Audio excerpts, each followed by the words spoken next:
We're going to start getting this party started. The food is now being served. It's through that door. You'll find a buffet of food, and Dennis will be the first one there.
Good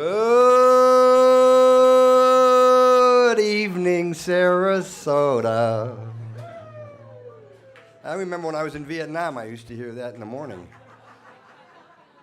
Anyway, it's 6:30. I'm glad you're all here. I mean, truly glad. My name's Kenny. I'm with the Florida Veterans for Common Sense. I am amazed at this nice crowd that's here. Yes, give yourselves a round of applause because you're the most special people. Okay, I got other special people too.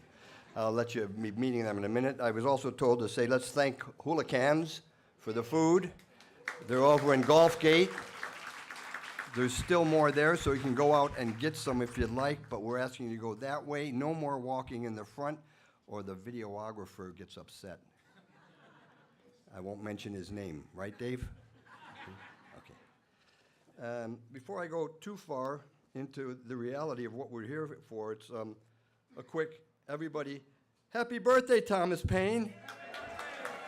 I'll let people meet you in a little while.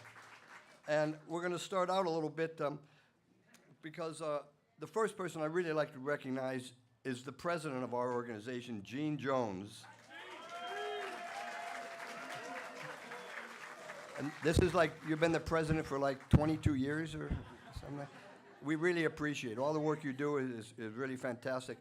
And he really couldn't do it all without the support of the people in this room. And those of you who are members, you can raise your hands. Oh, not enough. Okay, you could easily become a member, do a little support. It doesn't cost very much unless you have a lot. Then you can give all you want and help the fund rolling along. I'd also like to recognize three people who probably don't want to be recognized, but they were the first time in 2011 that we had a Thomas Paine dinner. And I've been told that he even believes they've been here 100% of the times at every one of these. And if you'd please rise for just a moment, we'll give an applause to Joanne DeVries, Mary Klepper, Nancy Freehand. Come on, in the corner, ladies. We are so proud of you 100%ers.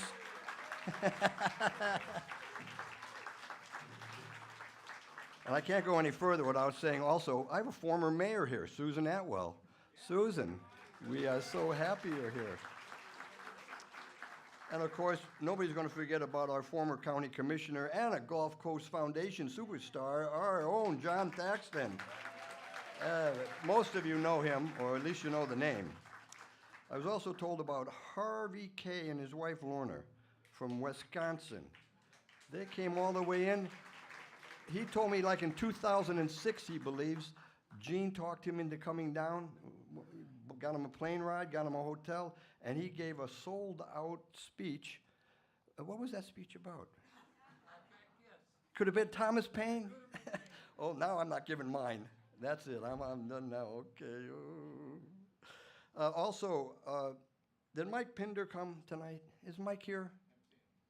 Haven't seen him? Shucks, what a great. He's been the accountant. He's been helping us for years and years and years, so we always had to like him.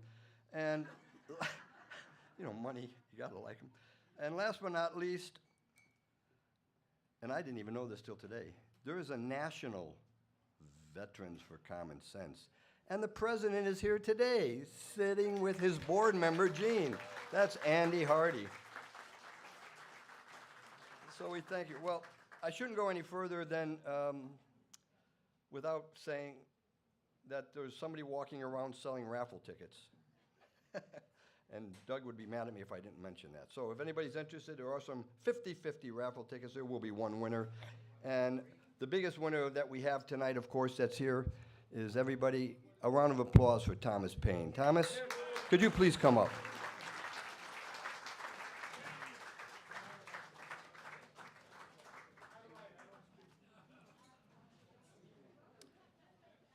For most of you know this, but some of you that don't, Thomas Paine was the fighter for equality, education, and most important for my life, women's rights.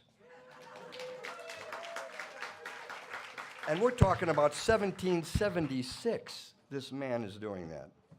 He definitely has been one of the most influential figures in the American Revolution and the most important individual for the Florida Veterans for Common Sense. And if you haven't read his book, Common Sense, I borrowed Gene's book, so if anybody wants to borrow it, I do have it.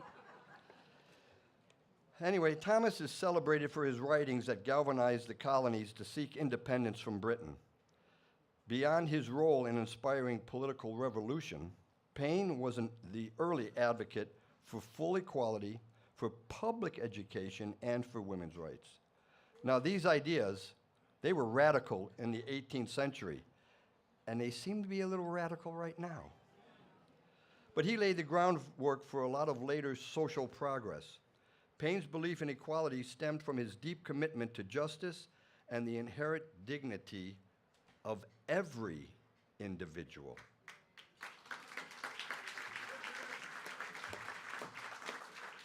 In his book, Common Sense, 1776, he argued that society should be organized around principles of fairness and equal opportunity, and rejecting the hereditary privilege and class stratification of the monarchies, or in this case, the billionaires.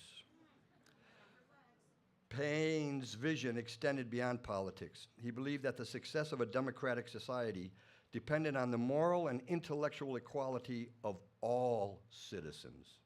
This belief informed the advocacy for individual education, universal education, public education, which he saw as essential for empowering individuals to participate fully in self-governance. His writings consistently emphasize the need for public education in the systems to combat ignorance and ensure an informed and engaged populace. In The Rights of Man, which he wrote in 1791, Paine went further in articulating his vision of social equality. He advocated for the politics such as progressive taxation, for policies such as economic disparities. He also promoted welfare programs to aid the poor, the elderly, the disadvantaged, and recognized that a just society had to be responsible to uplift all of its members.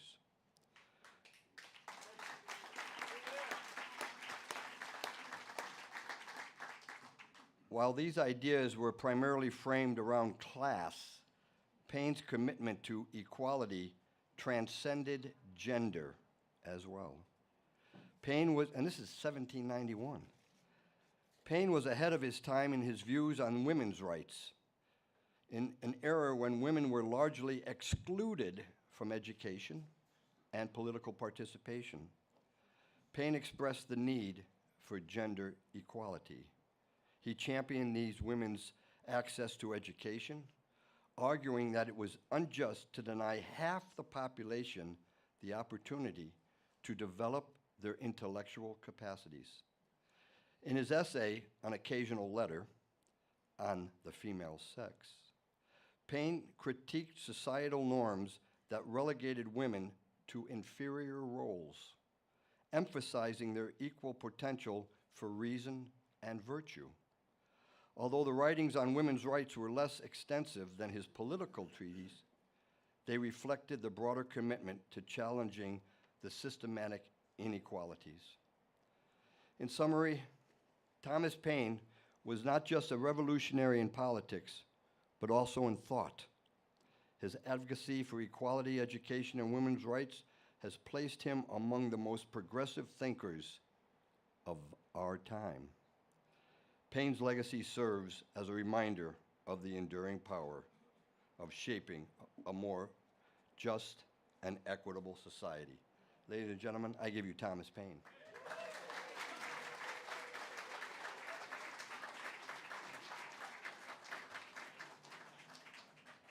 I'd like to thank the Veterans for Common Sense for having this event to honor my birthday, 288th.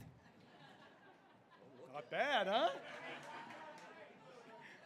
And also with Tom Edwards, our new re-elected school board member, to carry on the education drive that I wrote about 240 years ago. and he's doing a great job at it. You know, one of the good things about being around the world like I have been, I ran across a time traveler who's brought me here to today. And these are again, unfortunately, these are again the time to try men's souls. We are again at a point in this country where a revolution is underway to get rid of authoritarian government that is trying to take over this democracy.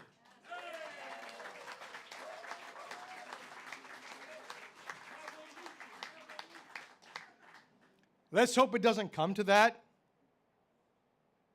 Checks and balances are being destroyed, which is our gatekeeper for our democracy.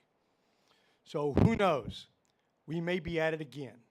And if we are, please call to arms in many ways, because we need to protect our democracy. Through the years, I've been against authoritarianism, separation of church and state, equality, abandon ignorance, deal with reason, not ignorance, by educating ourselves and finding the truth of what's out there on the things that we are fighting for. And I am a writer, I'm not a speaker. So Ken has done a great job talking about the things that I've done, but please keep in mind, we're on the verge of another revolution of some sort, and we've got to keep to our democracy. Thank you.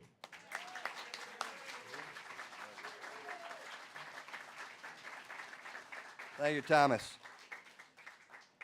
Now, there are also some other special people I didn't want to mention till now, because I'm going to let Dennis Plews, one of our longtime members, come up to the stage if he would.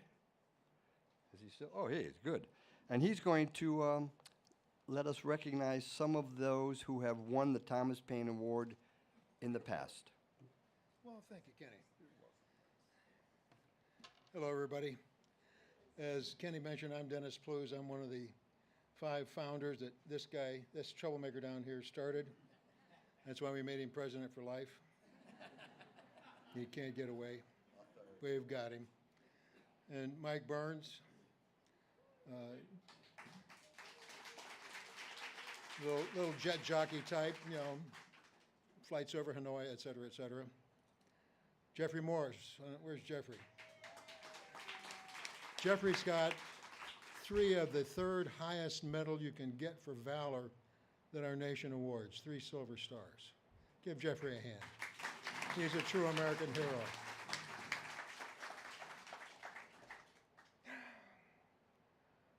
There's several more, but considering the time, let me go to our Thomas Paine recipients.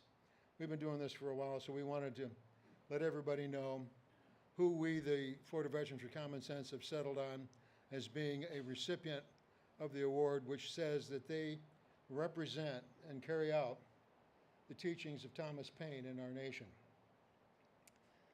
One of the things that Thomas Paine did was he supported the troops. As a matter of fact, if he hadn't given the speech to the troops that George Washington asked him to do at Valley Forge, we would have lost the war. That was it. We're done. So our first representative was somebody, also a veteran, who stood up on behalf of veterans when we needed to have special veterans treatment courts established. Oh, side note, the founders of the Florida Veterans for Common Sense, all of which are Vietnam combat guys, are also lawyers, every one of us. So we picked a judge for the first recipient, but he's a good one. Lee was lieutenant colonel or something like that, but when he was working with us, he was the chief judge of the circuit. Now, the circuit courts, there are 20 judicial circuits in Florida. Sarasota is one of 3 counties for the 12th Judicial Circuit, and Lee was the head honcho. And we went to Lee and said, we need to establish a veterans treatment court. Well, a couple other circuits around the state had already started, and Lee fired it up here. And we worked real hard for several years and finally got a bill passed through the legislature to establish veterans treatment courts for returning veterans who are having basically PTSD issues when they get home and they get in trouble with the law. So Lee Hayworth was our first recipient.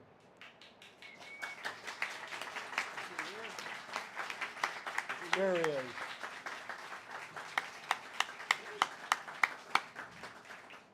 I don't know if he's got any medals, probably. Next came Waldo Prophet. He was the editor of the Sarasota Herald-Tribune, and he was a newspaper guy like Thomas Paine, who was always out there on the path of democracy. He was the second recipient of that now somewhat prestigious recognition, the Thomas Paine Award, for his work on running the Sarasota paper, being the editor.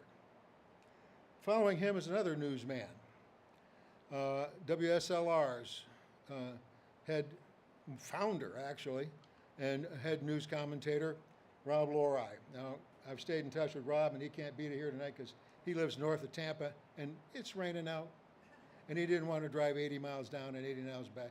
But anyway, Rob was our third recipient for all the publicity he would give on behalf of democracy and veterans in our nation. So he was number 3. Following him was Bob Rosinski.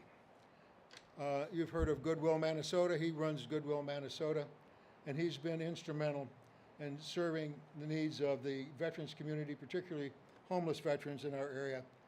So Bob Rosinski, Executive Director of Goodwill Manitoba, because of the support he gave to veterans in the military, was our fourth. He was our recipient in 2015.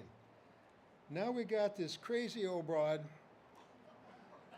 who had to hike all the way from Sarasota to Tallahassee to make a point. Rana Bazzini. Rana, stand up. Woo, Rana, yay, Rana.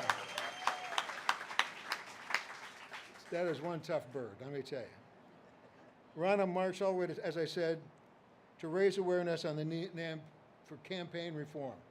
And it's been an ongoing battle as from the Superman line for truth, justice, and the American way. Because, well, people, not everyone's a good person.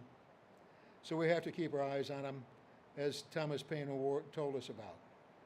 So Rana was a Thomas Paine Award recipient on the substantial and unusual work she did to publicize the need for making sure our politics are straight up and down, no crooks. Following Rana was, unfortunately, she's no longer with us, no longer in Sarasota. I've known Arlene for a long time. Arlene Sweeting. Again, yay, Arlene. Again, in the spirit of Thomas Paine, through her radio WSLR and the work here, and her work for Peace and Justice, the foundation she was instrumental in. She was that type of person who worked for the democracy, for equal rights, and for truth and justice in politics. So she was the next one. Then, I don't know about you guys, but some of you have probably heard that there's sexual abuse in the military. Who'd have thunk it? Nancy Parrish, a soldier, a military person, founded Protect Our Defenders. Yeah, let's hear it for her. Let's hear it for her. Is she over here? All right, she's here with us tonight. Give that woman a round of applause because she's a herald.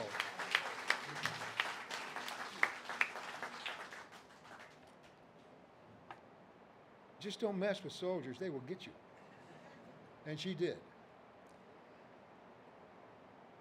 Protect Our Defenders was probably one of the first organizations that spoke out loudly against the abuse women had to put up with from fellow soldiers while on active duty, and moreover, the lack of attention that was given to those instances by command. Fortunately, that's getting better, and it's because of Nancy's work. So when you see that sort of stuff going on, think of people like Nancy, because they're the ones giving us the strength to say no. We won't have that in our society. Another newspaper type person who did enough yammering about democracy in public space to get our attention, and to the extent that he was emulating the words of Thomas Paine and the messages of Thomas Paine, was Tom Walker. He was chairman of the board of WSLR. There he is, there he is. Hey, Tom. There he is. Everybody say hi, Tom.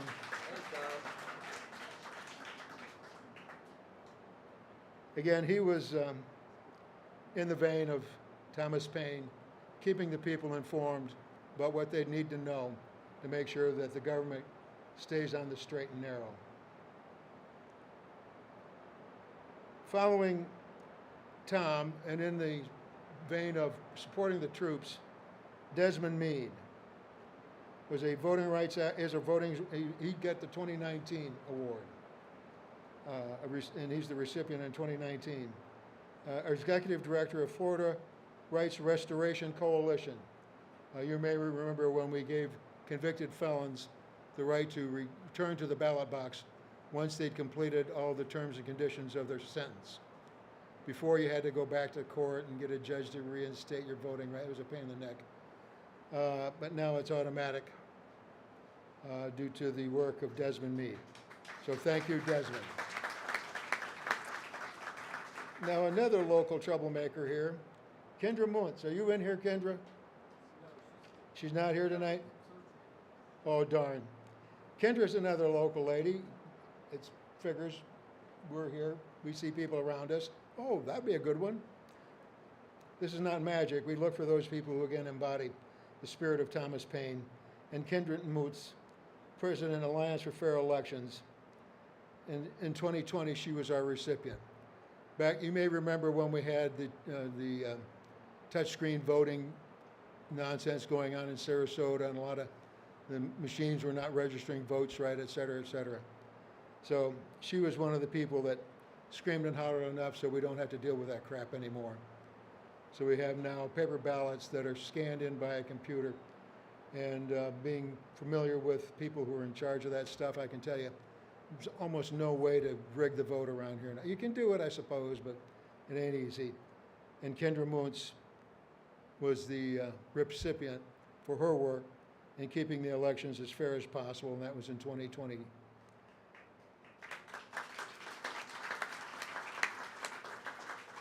Now, you may remember when this person who occupies the White House had a little talk with a guy over in Eastern Europe having some trouble with the Russians. And he wanted the president of Ukraine to sort of grease his palm in order to receive some supporting military materials. And somebody blew the whistle on him. Lieutenant Colonel Alexander Vindman.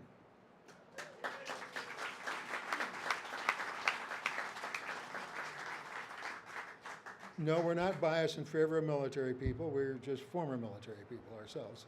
So we see them. And when a lieutenant colonel stands up and points the finger at the then President of the United States and reveals the criminality he was up to at the time, that takes courage. And he's paid some price, not a light price. He got slapped around a little bit by El Presidente. And he and his twin, also another colonel, also got some crap out of that. So that's the kind of courage we look for in people whom we honor for their work with the Thomas Paine Award. Following up, in 2022, Matthew Ho, a peace activist, spent years in the Marine Corps. Yeah, we like Marines, they're okay. I'm Army, I'm a dog face, I know leathernecks. He's a flyboy. We got flyboys around here, and we got some squids. For those of you who don't know, squids are Navy, leathernecks are Marines, dog faces are Army, and flyboys are Air Force. So, Matthew Ho, a Marine, 3 tours in Iraq and Afghanistan. The reason Florida Veterans for Common Sense exists is because that guy turned to me over at that park, right there on 41, and said, want to help me start a veterans organization to oppose the Iraq invasion? And I said, okay, and here we are. Didn't work, we didn't stop it, but we did put on quite a resistance fight, including bringing in people who knew where their weapons of mass destruction were never at. We had everything covered on that. And last year's recipient is another guy who stood up to a wannabe tyrant, Congressman Jamie Raskin.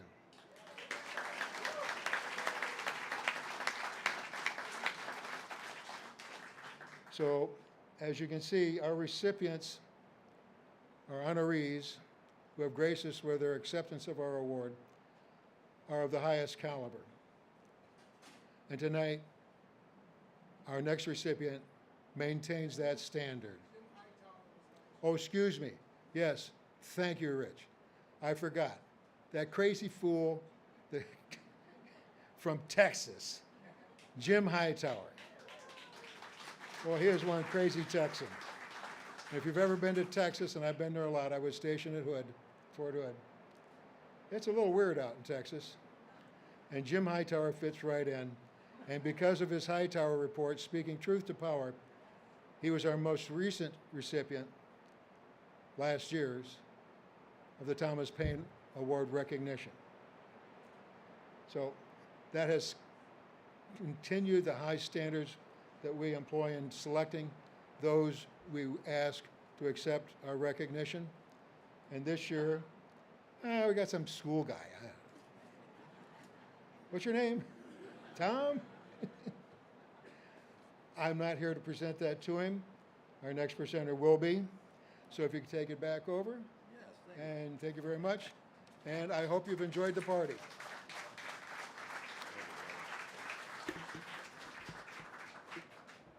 Thanks a lot, Dennis. Now what we're going to do is I think I'm bringing up Mike Burns, and he's going to announce the Volunteer of the Year Award, the Volunteer for Florida Veterans for Common Sense. Thank you. This year, it's a couple. We picked Bob and Peggy Carter to win this Volunteer of the Year award. Last fall, we started Get Out the Vote project, and we wrote thousands of postcards, and we watched as Peggy and Bob, but mostly Peggy, took the lead in this. They wrote hundreds of them. They'd call me, you got more postcards. They were kind of instrumental in getting this project completed. Unfortunately, it fell short, but the spirit of volunteerism was still there, and we recognized her for that.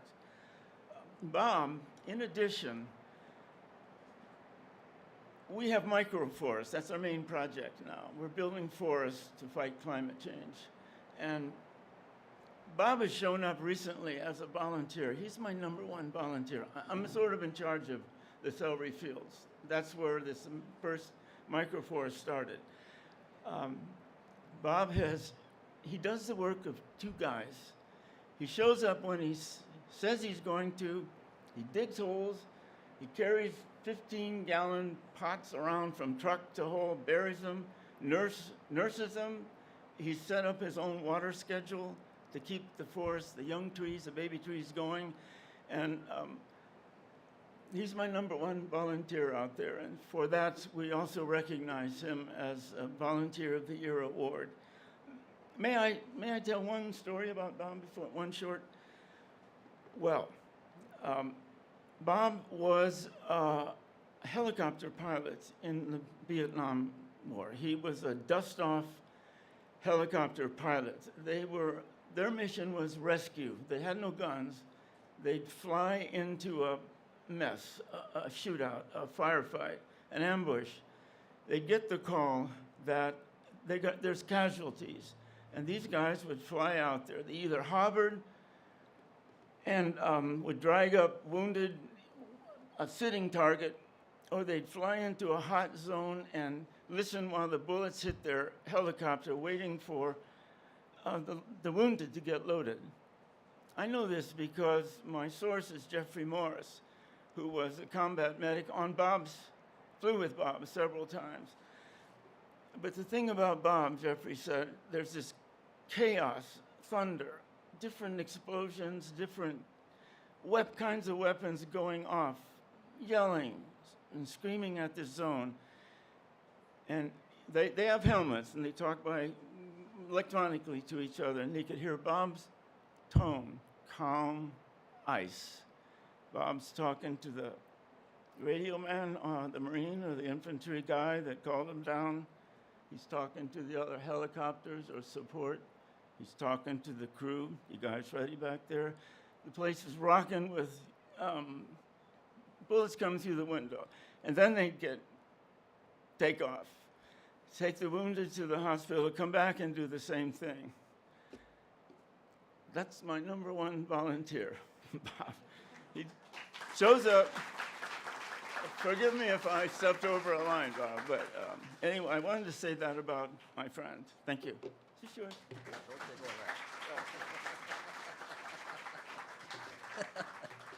Thank you a lot, Mike. And now, it's that very special time for us to toast Thomas Paine with Harvey K. Harvey's in our house. Oh yeah, Harvey from Wisconsin.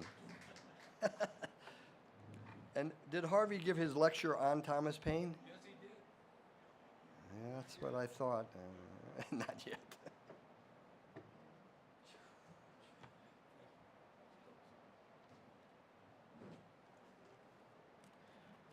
When Jeff called to ask if I would do this, he said I had 3 minutes.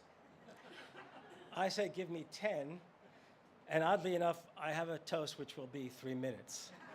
So I'm going to use my extra couple of minutes just to tell the story of my first coming. I know I'm not Jesus, okay? It was the fall of 2005, and I get an email from Gene Jones. And he laid out this idea, and I said, can we talk by phone? So that night, we had arranged to speak. And in the meantime, I Googled what I could of what I believed to be Florida Veterans for Common Sense to find out the politics of Florida Veterans for Common Sense, which came in very handy for both our purposes. So he called, and he said, do I give public lectures? And I said, well, of course. He said, how much do you charge? And I said, how much have you got? And he then told me a story that they had asked or tried to secure a retired general to speak, who I assume was Wesley Clark, but I don't know that for a fact. The point was, he told me that the general wanted $50,000. And I said, I don't charge that much. So then I said, but I'll tell you what. January, which is Thomas Paine's birthday, is actually January 29th, is a terrible time to be in Wisconsin. So here's the deal. Cover my expenses to come down to Sarasota, which I'd never been here. I don't think I'd ever been in Florida other than one time in the Miami International Airport on my way as a high school exchange student to Quito, Ecuador, okay? So I said, so just cover my expenses and give me $1,000 so I can bring my wife, okay? I mean, am I gonna go to Florida in winter alone? No. So I came down and I gave the talk, and they did an impressive job. They literally sold out a 200-plus seat auditorium up by New College, University of South Florida. And I at least had a blast. And as a consequence, for years after, I was coming down, and then the pandemic struck, which is another story. Anyhow, so I was asked by Jeff to give the toast tonight. So I'm going to read. Try not too slowly, but I'm going to read this toast because otherwise I'll go off on a tangent. In December 1776, during the darkest days of the Revolution, Thomas Paine wrote the first of his American crisis papers.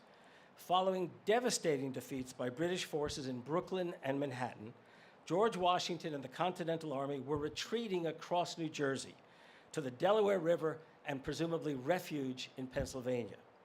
Paine rode with them, determined to continue the fight and defiantly reaffirming his disgust for Great Britain's King George III. Let them call me rebel, he wrote. I feel no concern from it, but I should suffer the misery of devils were I to make a whore of my soul by swearing allegiance to one whose character is that of a sottish, stupid, stubborn, worthless, brutish man. And I said I wouldn't say this, but it sounds familiar to me somehow. Paine, the greatest writer of the Revolution, knew how to call out the enemy. Only 11 months earlier, he had published Common Sense, a pamphlet of just 50 pages that would turn the world upside down, calling on Americans to recognize that they were Americans, not Britons, and that they were fighting not for British rights, but for universal human rights. Paine, through words such as "the sun never shined on a cause of greater worth," and "we have it in our power to begin the world over again," emboldened his fellow citizens to turn their colonial rebellion into a revolutionary war for not only independence, but also the making of a democratic republic. Now, however, it seemed America's cause would collapse on the frozen fields of Tory-dominated New Jersey, which is actually my home state, and I always hesitate to admit it, but yes, New Jersey was Tory-dominated. I'll also tell you very quickly that Benjamin Franklin's son was the Tory governor of New Jersey, which is one of the reasons that Ben Franklin was known to have said that Paine is my adopted political son. But encouraged by George Washington himself, Paine began to write again, and on a drumhead by campfire light, he penned words that would reinvigorate the struggle and resound through the generations. "These are the times that try men's souls," he begins. "The summer soldier and the sunshine patriot will in this crisis shrink from the service of their country, but he that stands by it now deserves the love and thanks of man and woman. Tyranny, like hell, is not easily conquered. Yet we have this consolation with us: the harder the conflict, the more glorious the triumph." And here we are today, 17 months away from the 250th anniversary of the United States of America, facing our own times that try men's and women's souls. Sadly, we do not yet have our own Thomas Paine, but we do have his words to inspire and encourage us. Indeed, let them call us rebels, for we are all the heirs of Thomas Paine.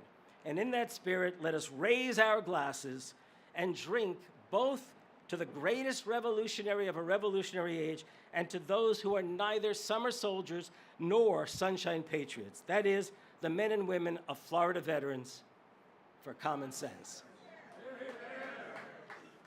Thank you.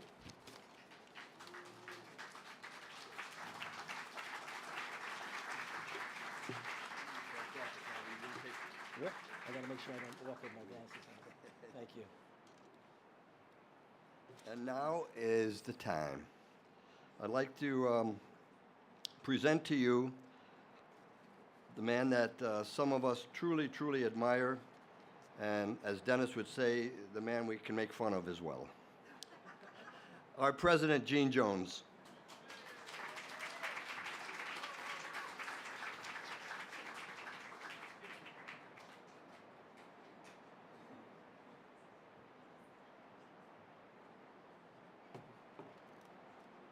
Thank everybody for being here tonight. This is really special that you're all here to show support for our group, and give yourselves a big hand of applause. It's really appreciated. Sitting with Anthony, he reminded me of something tonight. We're not only celebrating Thomas Paine's birthday, but this is the anniversary of the first Gulf War invasion. And as you know, a lot of the soldiers in that war were exposed to toxins and other harmful things, which has really made them suffer. And a lot of them are no longer with us. I mean, a lot of them have all kinds of cancers and problems, you name it. And so we need to think about them tonight as well, since it is the anniversary. And we also need to recognize that our government is not supporting them like they should. Anthony Hardy and Florida Veterans for Common Sense, they work very hard to set up a suicide hotline for these soldiers that need help, that may be suffering from PTSD. Well, guess what this administration and the billionaires are doing? They're shutting it down. They're not able to operate that like they should, and they want to do what? privatize it so they could make money. So I just want people to know that. And thank you for being here and supporting us. Tonight, we have the great honor to present the Thomas Paine Award to Tom Edwards. As you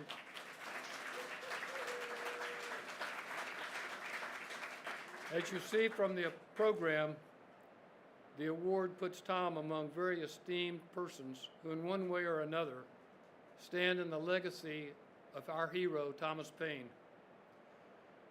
Dennis talked about some of these special people, but I'd like to mention a little more detail about Waldo Prophet, because Waldo was very special to us. He was an electronic war specialist in World War II, flying in B-25s. By the way, one of the most dangerous jobs in World War II. In the Korean War, he was recalled, and his job then was to communicate new weapon systems and that type of thing to commanders around the world. After discharge, he served as the editor of the Sarasota Herald-Tribune, which became the foremost environmental newspaper in Florida. At that time, the biggest threat to Sarasota's environment was probably phosphate mining. And thanks to Waldo Prophet and his publisher, Lindsay, they were able to keep phosphate mining out of Sarasota County. And you might know it, I'm having trouble with my computer, so excuse me if I can just get my notes.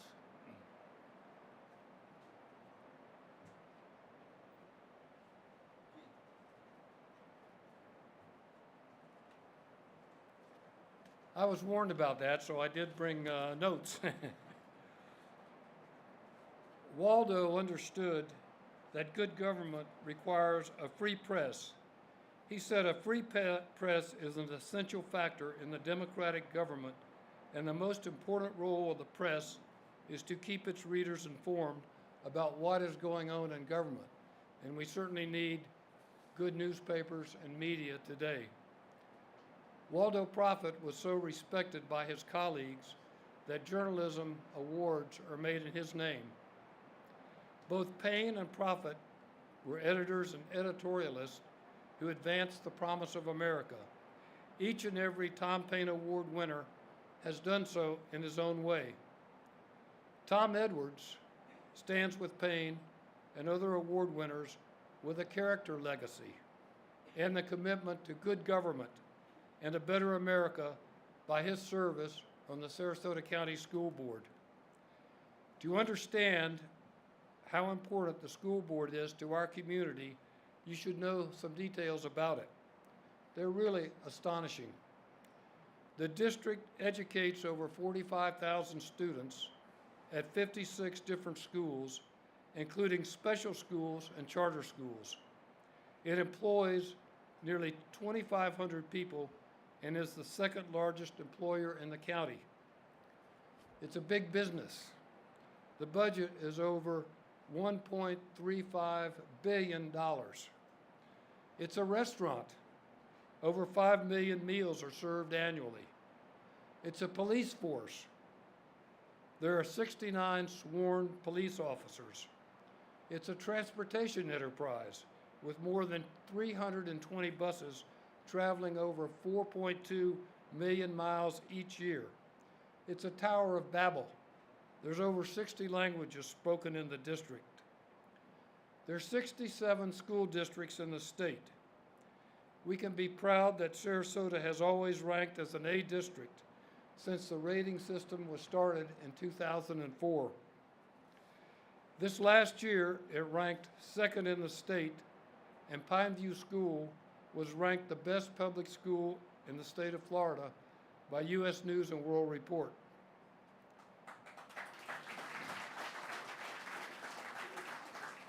Managing our complex district to maintain a high level of excellence is a Herculean task. One has to have undaunted courage to take it on. Most people, as we know, in this area would rather be out at the beach or playing golf. Thankfully, we have Tom Edwards, who has the expertise outlook, and grit to take on the job. His background as a businessman and entrepreneur gives him the skills to properly oversee the district's money to keep it financially secure. Of course, that benefits us all because it keeps our taxes lower. We have no doubt that he has grit, and this is an interesting circumstance about Tom. He's a master rower, and that's a really, really tough sport. It demands a high level of physical endurance, muscular strength, technical skill, and most of all, it takes mental fortitude. To be successful, rowers must push their bodies to the limit, and many consider rowing to be one of the most difficult sports in the Olympics. But it's a good thing that Tom is tough. In Sarasota County, almost 60% of the voters are Republican. When he ran for the school board in 2020, he was a registered Democrat. Odds against him. Nevertheless, he won, although he was attacked by mudslinging extremists and the governor. Plus, he was attacked by the governor, but the voters returned him to office in 2024 with a larger margin than his win in the 2020 election, and that's because he does such a good job.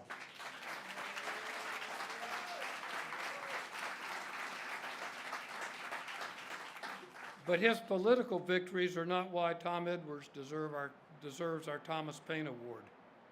He deserves it because he does what is right and his right-minded philosophy. He works to protect public education with a commitment to the students, the teachers, and the families all day, all the time, with a focus on high-achieving student outcomes while always maintaining budget compliance. Tom Edwards wants a school district that has a best place to work environment with high employee morale. Now, how would you like to be working for the federal government right now? Compare that morale. He wants every student to excel and to graduate with some plan for the future, whether that be college admission, military service, employment. Tom is proactive. He was instrumental in creating and funding a new program, and this is very special, the Construction Trades Academy, to help meet the workforce needs of the community.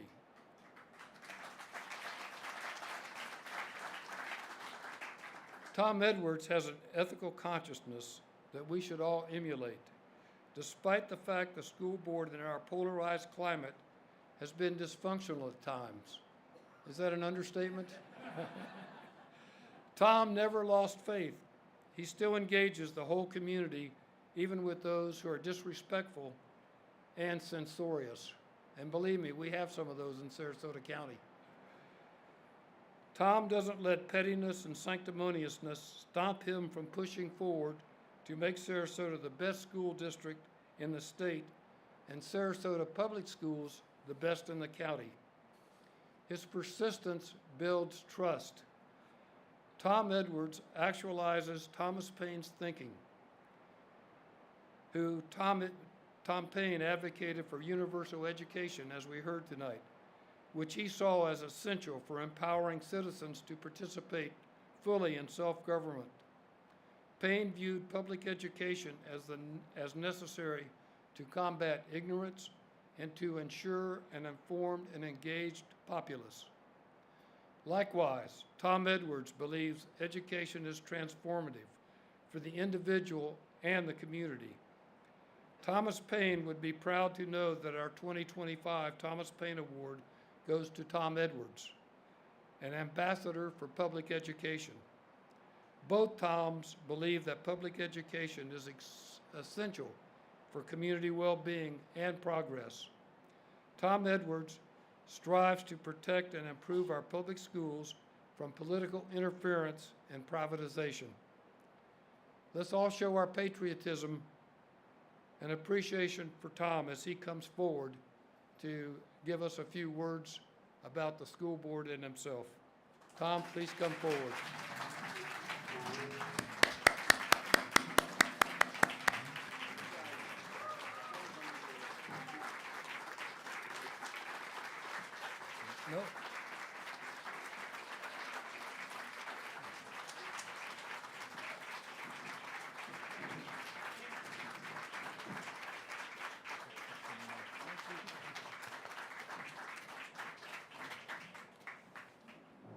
Wow, who is that guy?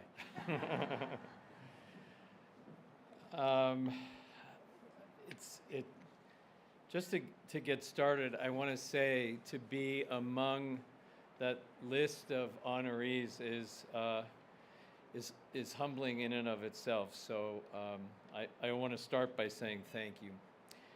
When I first was told of this award, it was before the presidential election, and it was before the military firings that took place this past Friday. I had planned a very different acceptance speech, so let me take just a few moments and speak about what I had previously wanted to share. Receiving the Thomas Paine Award for courage from the Florida Veterans for Common Sense is the most humbling acknowledgement of my work as a school board member. I became a school board candidate in the first place because I flunked retirement. I thought I would be the only member with a business entrepreneurial background that would complement an academic culture, providing fresh eyes for the student continuing education programs and an oversight of the budget, thus providing fresh eyes for the whole system. As soon as I was elected, the political environment that we are still grappling with today exploded. Mask policies, Moms for Liberty, book banning, don't say gay, revisions of Black history, stop woke, and attacks on our teachers' codes of ethics are just some of the topics du jour that we discussed for the first 2 years of my tenure. All of that culminated in the firing of a beloved superintendent. Here is the part I'm most anxious to share with you. My grandfather was a veteran. He served in the Navy during World War II. I guess that makes him a squid. I am not a veteran.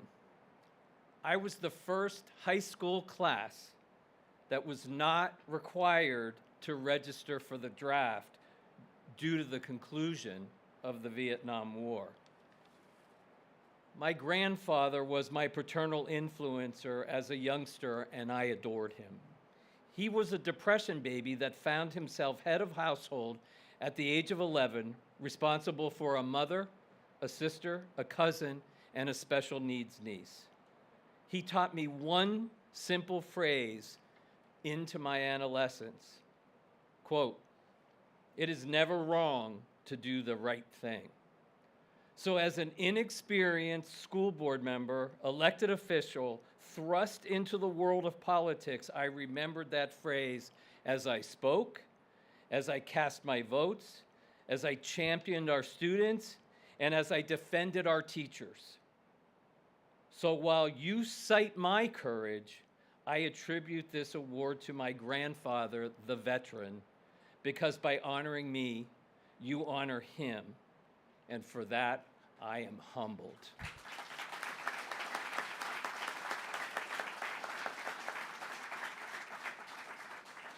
Here's the part I didn't plan to speak on. And a phrase that we've heard a couple of times tonight, to steal a line from Thomas Paine, these are the times that try men's souls. One thing I don't often share publicly is my empathy for the rank and file MAGA team, the everyday John and Jane Red Hats. Back in the 80s, when Reagan broke the unions and manufacturing was offshored, that portion of the middle class was abandoned by both parties. That is an area in the Midwest that I grew up. I know those people, and they were loyal Union Democrats. Their struggle became their children's struggles. So now we have two generations angry at the government, and they are the base of the MAGA movement.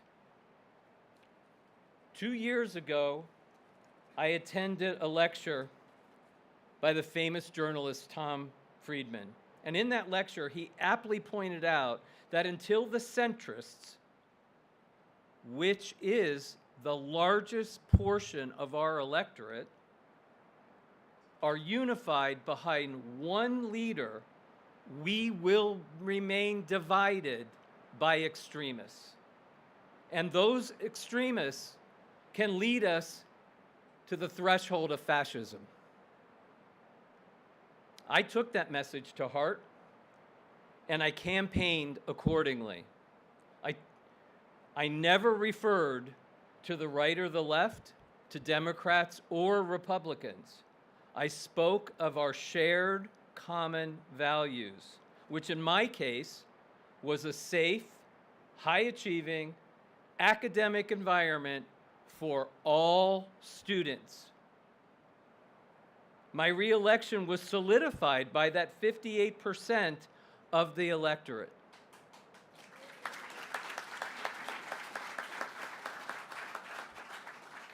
Please take heed to this message, and here's why. You, our esteemed veterans, have faced adversity on the front lines, enduring hardships and making sacrifices that many of us can only imagine.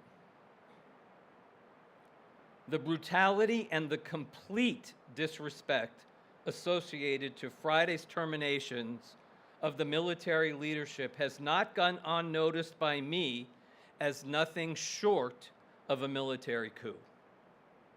My question is, will the military follow the chain of command, or will they defend their oath to the Constitution? Or can it be both?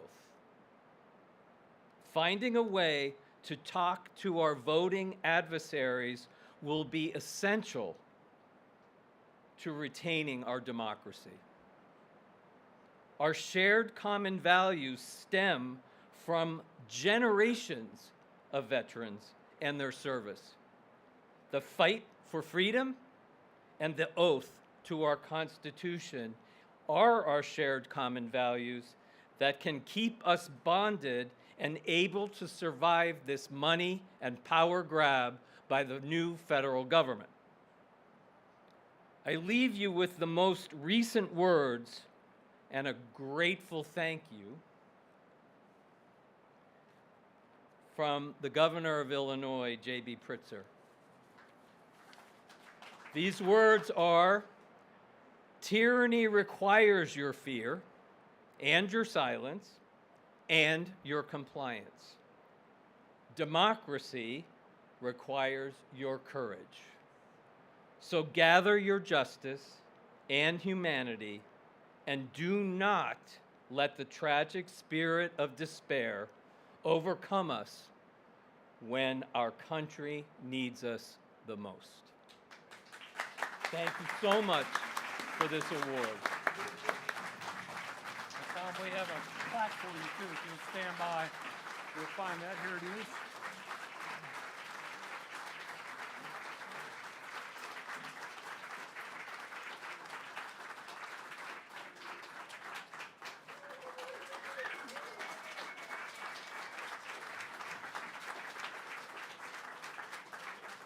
You see why we awarded this Thomas Paine Award to Tom Edwards, and let me read to you what it says on the plaque. The legacy of Thomas Paine, in the legacy of Thomas Paine, Tom Edwards is a voice of reason on the Sarasota County School Board. He has a proven track record of standing up for democratic values with integrity, intelligence, and innovation that prevents the weak from being prey of the strong. So let's hear it for Tom. You're the man.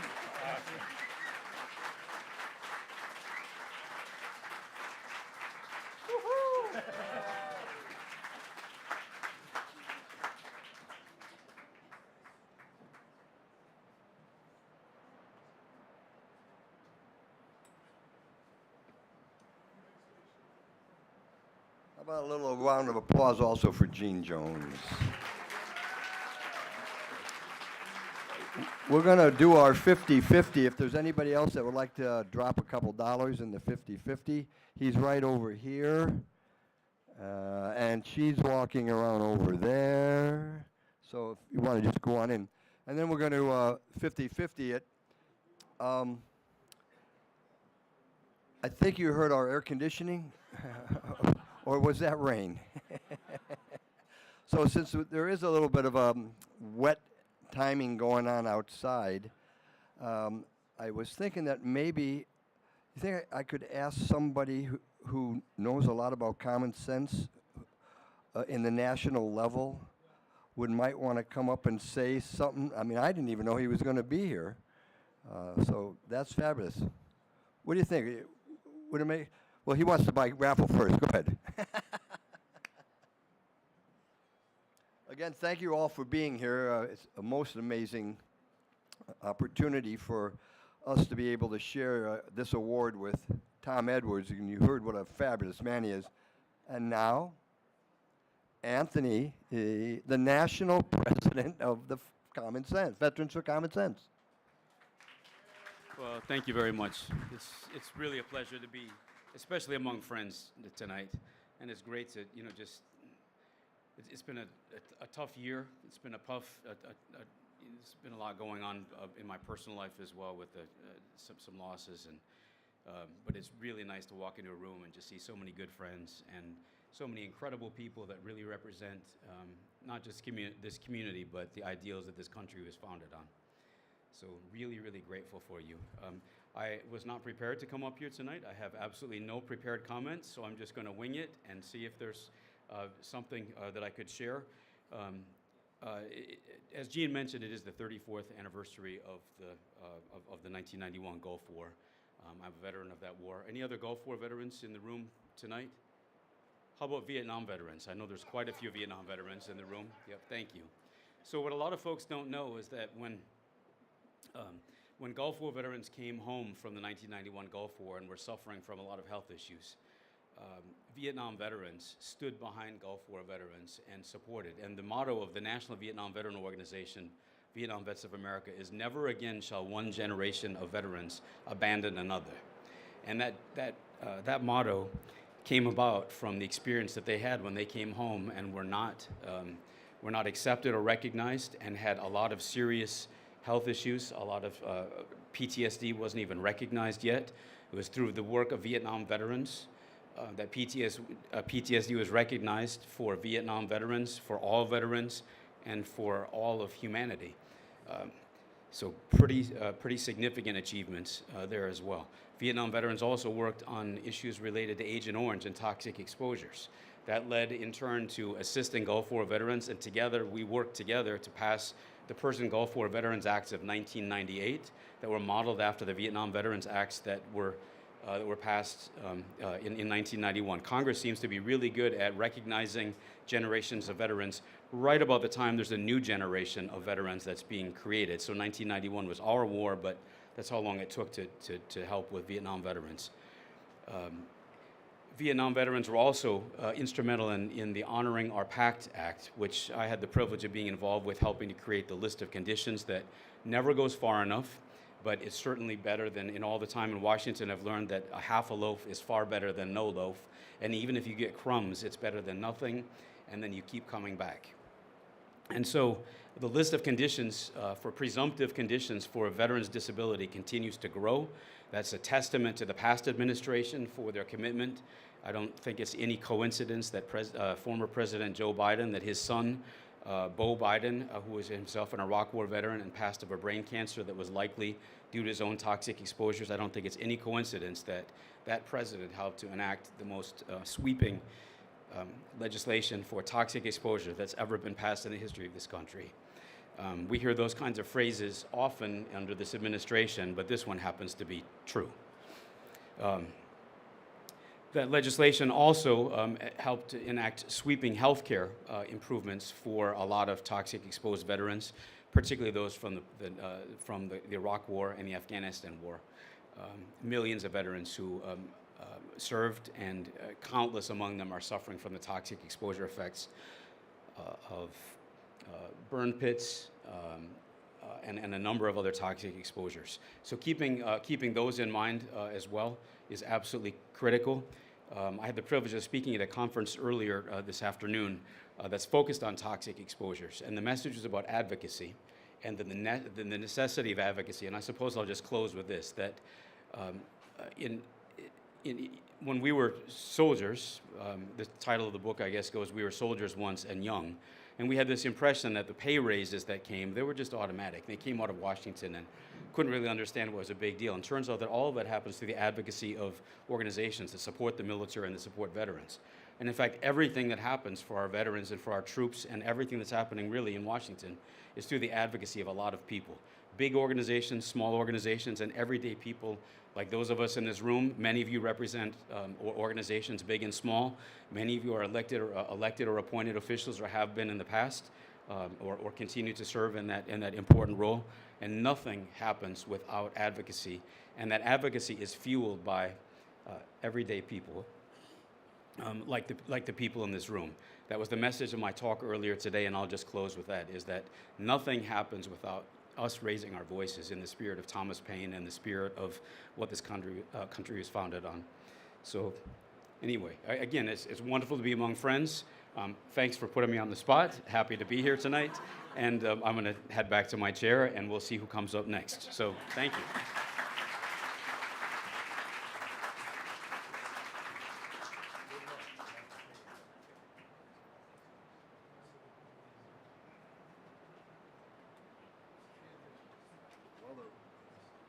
The rain's slowing down. Okay, Gene, who do you want to draw this? Anybody special in the audience? Hey, how about Tom Edwards? Guess what? Well, wait. How many of these did you buy, though? Oh, good. That's what we wanted. Somebody that was honest. And for those of you, Florida Veterans for Common Sense.org.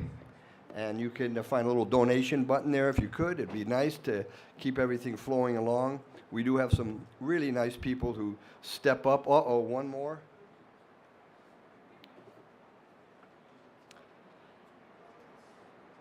And you'll also see on the website, there's also a Facebook about everything that is done, can be done, will be done, continually done. Oh, you've done this before.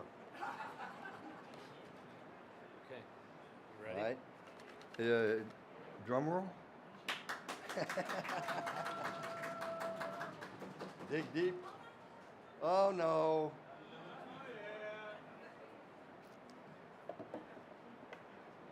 If that one wins, I quit. I will never, ever be an MC again.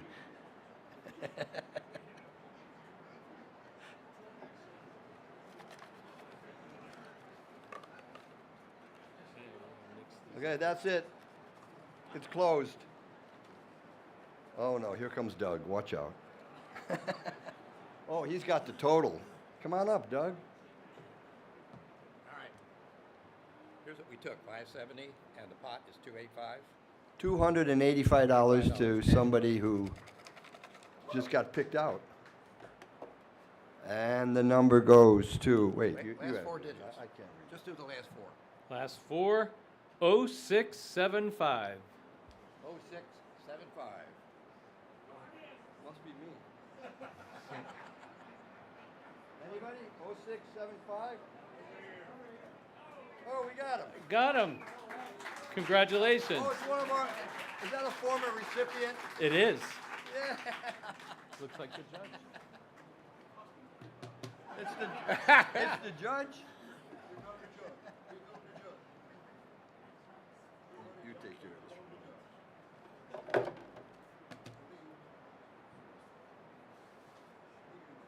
Well, congratulations, Judge, and thank you, everybody. There is still some food left out there, if anybody would like to go, and there is still some wine here. Oh, and she's raising her hand, so we'll bring the lights up, and then we'll hope everybody keep your fingers crossed that the rain starts. The judge donates it back to veterans. The judge just gave it back to the Veterans for Common Sense. Here, Judge. You the judge. And here come the judge. Yes, thank you. Thank you. And it's still raining. Bring the lights up. A little music. Steve, you want to dance?